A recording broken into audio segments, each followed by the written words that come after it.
حق دینے والوں کا حق ملے گا۔ کسی انسان پر اپنے وجود کے قرب کی وجہ سے رحم کرو۔ گلاب اگرچہ بے جان ہے، لیکن جو قریب سے گزرے اسے بھی خوشبو دے دیتا ہے اور دوسرے کو خوش کر دیتا ہے اور محظوظ کر دیتا ہے۔ آپ بھی ایسے بنو کہ اگر کسی کے قریب سے گزرو تو اسے کچھ فیض دے جاؤ، لیکن آپ جس کے پاس سے گزرے اسے پریشان ہی کیا، بلکہ جو آپ کے سائے میں آیا عذاب میں آ گیا، اور جو آپ سے وابستہ ہوا اس پر قیامت ہی گزری۔ آپ نے کسی کو سکھی رہنے نہیں دیا اور چاہتے یہ ہو کہ اللہ تعالیٰ فٹافٹ انعام دے دے، لیکن اللہ قرآن میں کہتا ہے کہ جو کچھ کر کے آؤ گے وہی لے لو۔ ہم تمہیں ڈراتے ہیں ایسے عذاب سے جو قریب ہے۔ جب انسان دیکھے گا وہ جو اس نے اپنے ہاتھ سے بیچا، اور کافر کہیں گے کاش ہم مٹی کے ہوتے۔ لہٰذا آپ اپنا عذاب نوکروں اور لواحقین کے ذریعے بیچ رہے ہو، بیوی سے زیادتی کر کے بیچ رہے ہو، اس کے لیے آپ کو سزا ہوگی، یا یہ ہے کہ ان کو راضی کر لو۔ انہوں نے راضی نہیں ہونا کیونکہ آپ نے انہیں راضی نہیں کیا۔ اس طرح یہ آپ کے لیے عذاب بن جاتے ہیں۔ آپ نے انہیں ڈرا دھمکا دیا اور کامیاب ہو گئے، لیکن یہ کامیابی آپ کے لیے عذاب بن گئی۔ یہ بڑا ظلم ہے کہ لوگ بچوں کو مارتے ہیں، اور استاد بھی بچوں کو مارتے ہیں، اور کچھ خاوند اپنی بیوی کو مارتے ہیں۔ آپ وعدہ کرو کہ آپ میں سے کوئی ایسا کام نہیں کرے گا۔ اس وقت آپ کے اندر ایک ایسا کوئی آدمی ہے جو یہ کہے کہ میں آئندہ غصہ نہیں کیا کروں گا۔ مجھ سے وعدہ کرو کہ آپ آئندہ اپنے لواحقین کے لیے عذاب نہیں بنیں گے، اور آپ نے سب کو معاف کر دیا۔ عبادت یہ ہے کہ ہر وقت اللہ کے خیال میں رہنا، اس کی یاد میں رہنا، اور اس کی بتائی ہوئی شریعت کے مطابق چلنا، اپنے وسائل اللہ کی راہ میں استعمال کرنا، جو خیال ہے اس کی راہ میں استعمال کرنا، اور انسانوں کے ساتھ نیک سلوک کرنا۔ یہ سب ابتدائی باتیں ہیں، اور اصلی روحانیت یہ ہے کہ اس زندگی کو اس زندگی سے زیادہ دور نہ رکھنا۔ اس زندگی کے بارے میں آپ کو کوئی پتہ ہے؟ اس زندگی میں کوئی آدمی کسی کے خلاف عمل نہیں کر سکتا، کیونکہ عمل معطل ہو جائے گا۔ آپ اس زندگی میں عمل معطل کر دو۔ اس زندگی میں جو ہو سکتا ہے وہ اس زندگی میں کر دو، تو گویا کہ زمین کے اوپر کا کردار اور زمین کے اندر جانے کے بعد کا کردار برابر کر دو۔ ایسے رہو جیسے نہیں ہو۔ یہ اندیشہ نہ کرو کہ لوگ مار ڈالیں گے یا کھا جائیں گے۔ تو اگر آپ کو اللہ نے بچایا ہوا ہے تو آپ کو کوئی نہیں کھا سکتا۔ میں نے پہلے بھی بتایا تھا کہ شکرے باز اور شاہین چاہے جتنے ہو جائیں، لیکن چڑیا اپنی جگہ زندہ رہے گی۔ بچانے والا بچاتا ہے، ورنہ آپ کو کوئی کمزور چیز نظر ہی نہیں آتی۔ بڑے بڑے بادشاہوں کے زمانے میں کمزور انسان زندہ رہے ہیں۔ نوشیروان بادشاہ کو بڑھیا نے نکال دیا تھا کہ یہاں سے چلا جا، کیونکہ میری کٹیا خراب ہو رہی ہے۔ اللہ نے بادشاہ کے دل میں خوف ڈال دیا کہ اس بڑھیا کو چھیڑا تو برباد ہو جائے گا۔ آپ اپنے آپ میں تھوڑی سی ہمت پیدا کرو، کچھ قوت پیدا کرو، اپنے مقام کا تعین کرو، اور لوگوں کو ان کا مقام دو۔ اگر ہر روز اضافی طور پر ایک نیکی کی جائے تو آپ کی بہت سی نیکیاں جمع ہو جائیں گی، اور اگر ایک بدی اضافی طور پر کم کر دی جائے تو آپ کی زندگی بڑی اچھی ہو جائے گی۔ تو اگر نیکی بڑھ گئی اور بدی کم ہو گئی تو آپ کے اور حقیقت کے درمیان فاصلہ کم ہو جائے گا۔ مختصر بات ہے کہ مسلمان بچہ اگر پیدا ہوتے ہی مر جائے تو جنتی ہے، اگر وہ نہ مرے اور بڑا ہو جائے تو وہ نیکی بدی کرے گا۔ اب ایک طریقہ تو یہ ہے کہ وہ بدی چھوڑے اور نیکی کرے، اور دوسرا طریقہ یہ ہے کہ وہ اپنے بچپن والی حالت میں واپس آ جائے، بچے کی طرح ایمان پیدا کر لے۔ بچے کے لیے پوری کائنات ہے۔ انسان تمام ہیرا پھیریاں کرنے کے بعد اگر بچہ بن جائے تو سمجھو بخشش ہو گئی۔ ایک آدمی اگر بیمار ہو، پریشان ہو، اور اسے کہا جائے کہ نماز پڑھو، اگر وہ کہے میں نماز نہیں پڑھتا تو سارا گناہ تبلیغ کرنے والے کے ذمہ لگے گا، کیونکہ اس نے اس پرسن کی کیفیت نہیں دیکھی کہ وہ اس حالت میں نہیں ہے۔ تو دوسرے کی حالت دیکھے بغیر تبلیغ کرنے والا اتنا ویران ہے جتنا کوئی اور چیز۔ جب کبھی تبلیغ کرو تو پہلے دوسرے کی حالت دیکھو، مزاج بھی دیکھو کہ کیا یہ رسپیکٹیو ہے۔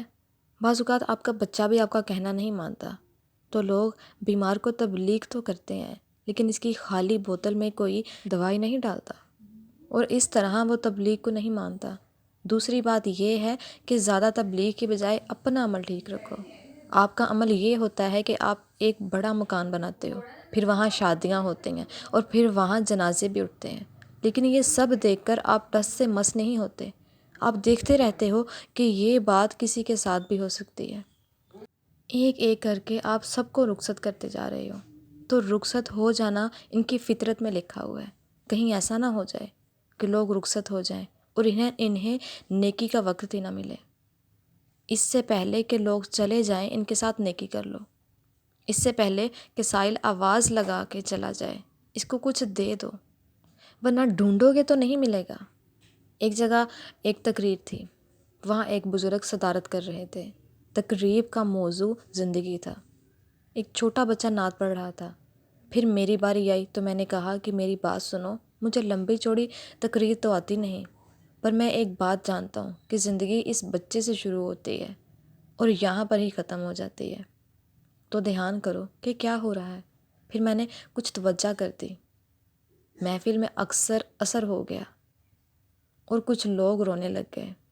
جو آدمی یہ کہتا ہے کہ ابا جان کا دماغ چل گیا ہے، تو وہ آدمی خود پاگل ہو کے مرے گا۔ اگر وہ اپنے ماں باپ کو اتنا برا لفظ نہ کہتا تو کیا تھا؟ حالانکہ آپ کے لیے نوبل ہیں، قریب ہیں، آپ کی ذمہ داری ہیں۔ اللہ تعالیٰ نے فرمایا کہ تم دعا کرو، یا اللہ میرے والدین پر ایسے رحم فرما جیسے انہوں نے بچپن پر مجھ پر رحم فرمایا تھا۔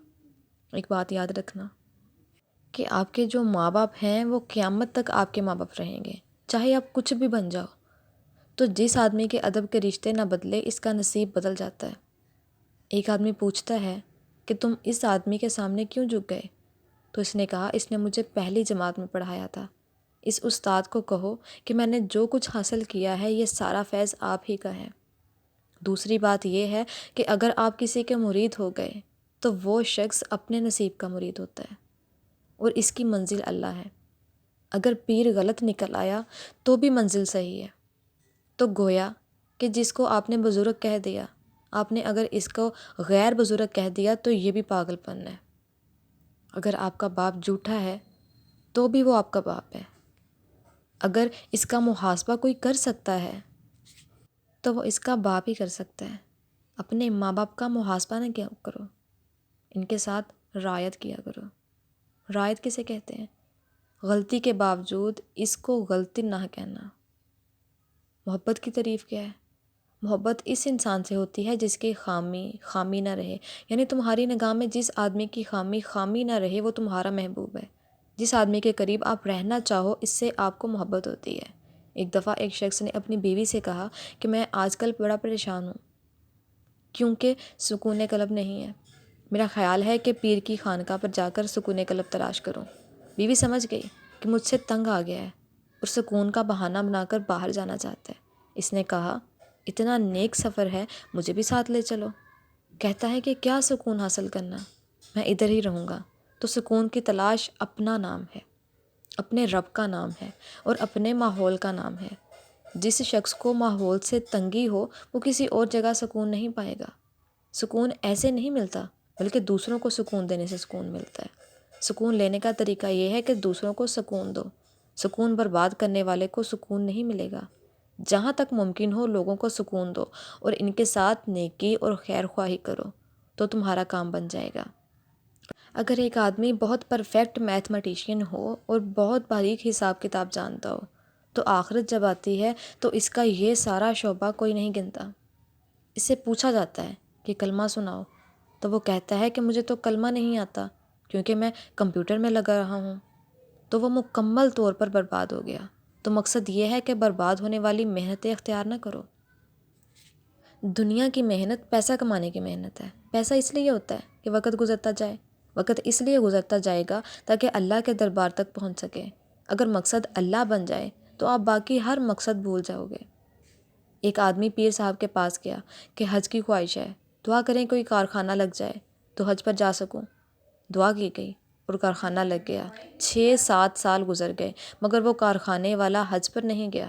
اس سے پوچھا گیا کہ حج پہ کیوں نہیں جاتا؟ تو بولا کہ کارخانہ چل پڑا ہے، اب وقت نہیں ملتا۔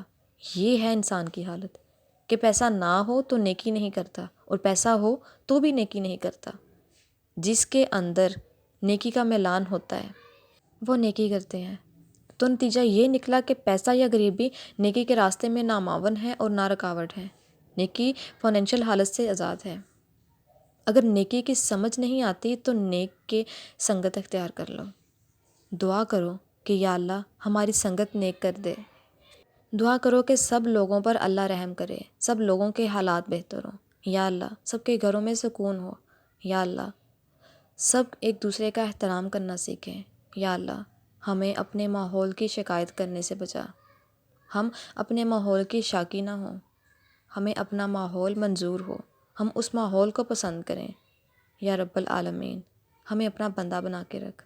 صلی اللہ تعالیٰ علی خیر خلقی و نور عرشی سیدنا و مولانا حبیبنا و شفیعنا محمد و آلہ و صحابہ اجمعین برحمتک یا الرحمن الرحیم۔